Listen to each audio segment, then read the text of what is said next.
मलाखी अध्याय 2। आता याजक हो, तुम्हास ही आज्ञा होत आहे।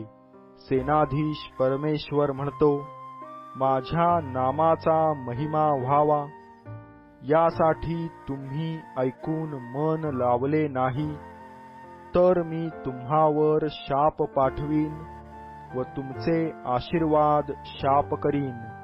तुम्ही लक्ष पुरवीत नाही, म्हणून मी त्यास शापरूप करून चुकलो आहे। पहा, मी तुमच्या शेतातले बी निर्जीव करीन, तुमच्या यज्ञ पशूची विष्ठा तुमच्या मुखास फाशीन।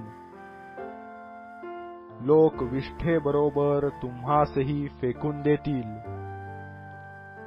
लेव्याबरोबर माझा करार कायम व्हावयासाठी ही आज्ञा मी तुम्हाकडे पाठविली आहे, हे तुम्हा समजेल, असे सेनाधीश परमेश्वर म्हणतो। मी त्याचबरोबर केलेला करार जीवनाचा व शांतीचा होता। त्याने भय धरावे म्हणून मी ती त्यास दिली होती, आणि त्याला माझी भीती वाटली व माझ्या नामाचा त्याला धाक वाटला। त्याच्या मुखात सत्याचे धर्मशास्त्र होते, त्याच्या वाणीत कुटिलता आढळली नाही। तो माझ्याबरोबर शांतीने व सरळतेने वागला व त्याने बहुतास अधर्मापासून वळविले। कारण याजकाच्या वाणीच्या ठायी ज्ञान असावे, त्याच्या तोंडून धर्मशास्त्र ऐकण्यास लोकांनी आतुर असावे। कारण तो सेनाधीश परमेश्वराचा निरोप्या आहे।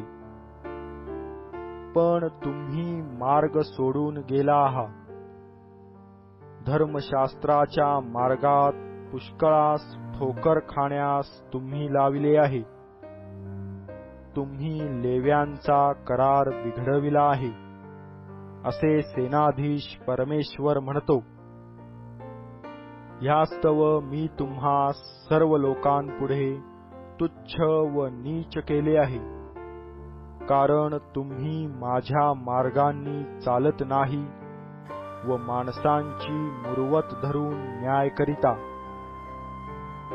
आम्हा सर्वांचा एकच पिता नाही काय? एकाच देवाने आम्हास उत्पन्न केले नाही काय?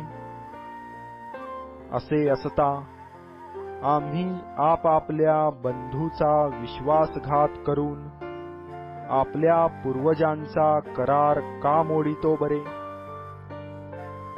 यहूदा विश्वासघात करीत आहे। इस्रायलात व यरुशलेमेत एक अमंगळ प्रकार घडला आहे, म्हणजे यहूदाने परमेश्वराला प्रिय असलेले त्याचे पवित्र स्थान भ्रष्ट केले आहे व परक्या दैवताच्या कन्येबरोबर विवाह केला आहे। जो मनुष्य असे करीतो, तो हाक मारणारा असो, उत्तर देणारा असो, किंवा सेनाधीश परमेश्वराला यज्ञार्पण करणारा असो, त्याला परमेश्वर याकोबाच्या डेऱ्यातून नाहीसे करील।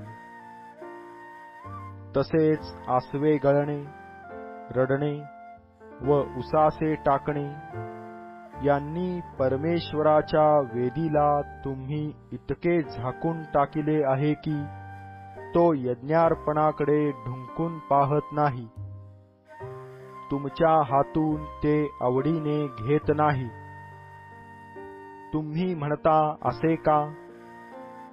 कारण तुझ्यामध्ये व तुझ्या तारुण्यातल्या स्त्रीच्या मध्ये परमेश्वर साक्षी आहे। ती तर तुझी सहकारिणी व तुझी कराराची पत्नी असून तिच्याबरोबर विश्वासघाताने वर्तला आहेस। ज्याच्या ठायी आत्म्याचा थोडा तरी अंश आहे, अशा कोणीही असे कधी केले नाही. देवास अनुसरणाऱ्या संततीची इच्छा करणारा कोणी आहे काय? याकरिता आपल्या आत्म्याला जपावे व आपल्या तरुणपणाच्या पत्नीचा कोणी विश्वासघात करू नये. परमेश्वर इस्रायलाचा देव म्हणतो, मला सूटपत्राचा तिटकारा आहे. सेनाधीश परमेश्वर म्हणतो, जो आपल्या पत्नीबरोबर क्रूरतेने वागतो त्याचा मी द्वेष करीतो.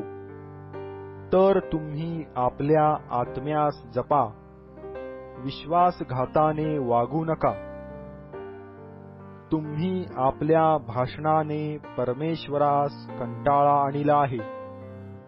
तरी तुम्ही म्हणता, आम्ही कशाने त्याला कंटाळा आणला? तुम्ही म्हणता, प्रत्येक दुष्कर्मी इसम परमेश्वराच्या दृष्टीने चांगला आहे व तो त्याच्या संबंधाने संतुष्ट असतो. नाही तर न्याय करणारा देव आहे कोठे?